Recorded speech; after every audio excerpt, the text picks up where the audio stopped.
So it was yet another revealing and stunning report last night from the Rhea Ripley of MSNBC, Rachel Maddow. Now, there's a lot of amazing reporting we got to get through, but it will be the last clip for sure that's going to knock your socks right off your feet. It's a stunning revelation. You gotta see it to believe it. First, let's quickly start with Rachel's terrific rundown of the Doge reality show, Now You're Fired, Now You're Not. You know, the one created and produced by Reigning POTUS Entertainment, the company that makes reality TV all too real. Well, here's Rachel breaking it all down in detail. Trump tried to fire the chief of the Merit Systems Protection Board. A court ordered her reinstated. Today, that Merit Systems Protection Board ordered the reinstatement of more than 5,000 people who work for the USDA, for the U.S. Department of Agriculture. 5,000 people who were illegally mass fired by Trump. Those more than 5,000 people must now be reinstated for at least the next 45 days. That ruling comes after Trump tried to fire another person he's not allowed to fire, Hampton Dellinger, who heads up the federal office that oversees whistleblower protections and civil service protections. Trump tried to fire him, too. That is apparently illegal. Dellinger has fought it vociferously in the courts, including one trip already to the Supreme Court, and it looks like another trip to the Supreme Court is probably on the way. But in the meantime, while he has been reinstated, he told the Merit Systems Protection Board to weigh in on the mass firings at USDA, which appeared to be blatantly illegal. That board did weigh in on them. They had to fight their own firings along the way to get there, but they fought them, and now those more than 5,000 workers at USDA must be reinstated. A ruling by a federal judge in California on the illegality of mass firings carried out by Trump's Office of Personnel Management. That ruling appears to have stopped Trump for now from going ahead with his plan to fire more than 5,000 people from the Department of Defense. Quote, the Pentagon's planned firing of 5,400 employees has been temporarily delayed after a federal court decision blocking such dismissals. Same thing at the National Science Foundation. The director of the National Science Foundation has ordered 84 of the 170 employees who were laid off from that agency last month to be reinstated immediately. The reversal comes in response to a federal judge's ruling that the Trump administration exceeded its authority when it outlined steps to fire an estimated 200,000 federal workers. Same vibe, different explanation, or rather sort of lack of an explanation when it comes to people fired from the CDC.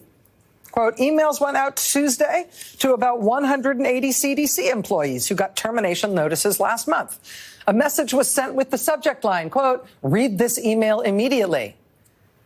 It said, quote, after further review and consideration, a February 15th termination notice has been rescinded.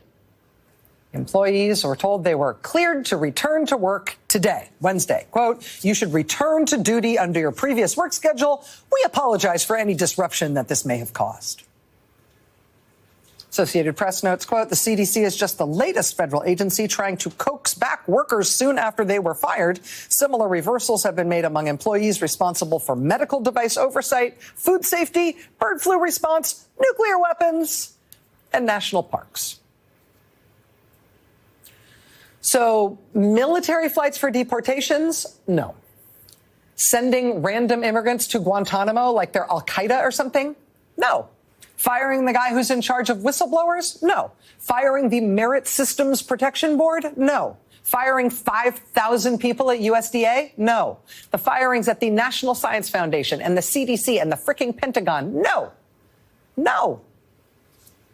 Not all of them, at least. Not as many as can be stopped. And so the C blocking, that is, court blocking, it continues with the federal courts who seem to have the cojones for this kind of work. Yeah, it's the highest court in the land whose robes hang limp when it comes to fending off Trump's unwanted advances. And on the other side of this clip, as I said, one of the most jaw-dropping accounts of the lengths or depths that Trump 2.25 is willing to go to upend your country.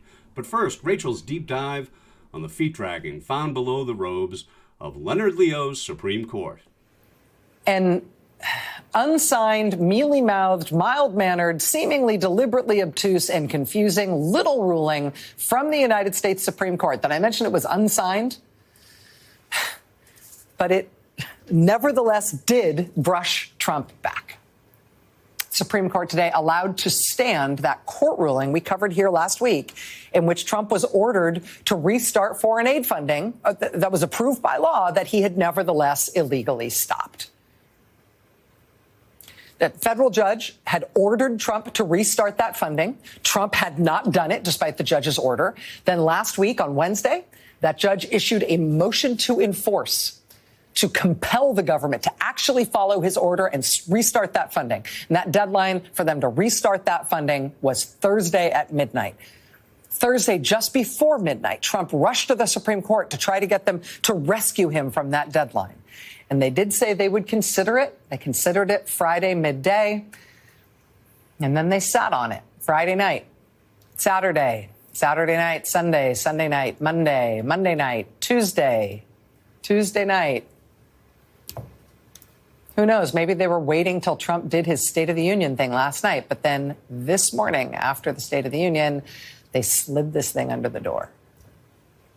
An unsigned, as I say, mealy-mouthed, mild-mannered little court order that nevertheless does require Donald Trump to start that funding. He cannot blow that judge off. The ruling was 5-4. Chief Justice John Roberts and Trump-appointed Justice Amy Coney Barrett siding with Elena Kagan, Ketanji Brown Jackson, and Sonia Sotomayor in telling Trump no. In terms of what happens next, both sides in that case, the Trump administration and the plaintiffs, they're going to have to file a joint status report by 11 a.m. tomorrow in the courtroom of the judge who told the Trump administration they need to restart that funding. They need to file a joint status report tomorrow at 11 a.m. saying what they're going to do. But the Supreme Court has weighed in on this now, and they are not, as yet, on this, letting Trump just blatantly break the law. So we'll see what happens tomorrow at 11. But, you know, no rush, right? No rush in restarting this funding. I mean, among other things, the Supreme Court's been sitting on it for nearly a week. And that funding is still stopped. I mean, in the meantime, today, this morning, people were arrested on Capitol Hill outside a meeting between a Trump State Department official and members of Congress.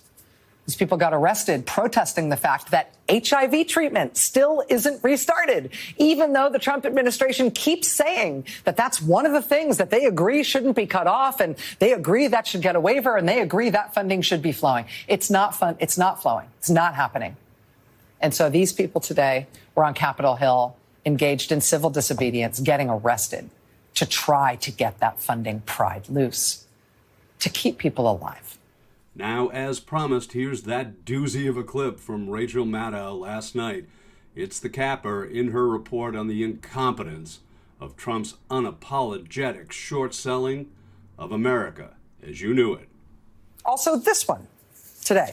Headline, Trump agency pulls 443 sites off market in real estate reversal. Real estate reversal? What? This is from Bloomberg News. Quote, at 2 p.m. Tuesday, so yesterday, the GSA posted a list of 443 properties it was considering for sale, an inventory that ranged from a toll booth in El Paso to the FDA's research campus in Silver Spring, Maryland. In the next 5 hours, more than 100 of those 443 properties were removed from the catalog, including the agency headquarters of the Department of Agriculture, the Department of Health and Human Services, the Department of Justice, the Department of Labor, and the VA. By this morning, less than 24 hours later, the entire list had been removed. Quote, the about face capped a stunning 18 hours that shook federal agencies and threatened already wobbly commercial real estate markets. The sale of some of these properties could have created unique problems. The inventory of properties for disposal included, for example, one specialized satellite facility for the National Oceanic and Atmospheric Administration in Maryland. Also, a 3.1 million square foot FDA research lab. Also, get this, look at this. a Northern Virginia campus that doesn't appear in federal property records, but has long been associated with the Central Intelligence Agency. They tried to sell the CIA. The president had his top campaign donor try to sell the CIA.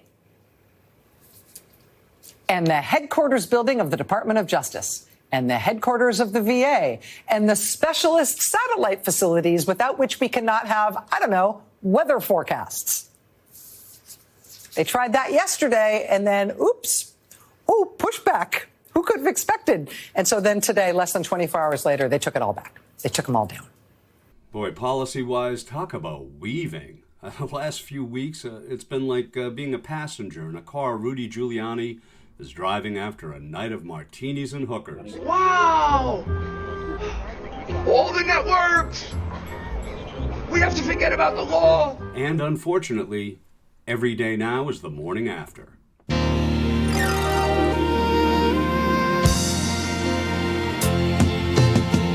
There's got to be a morning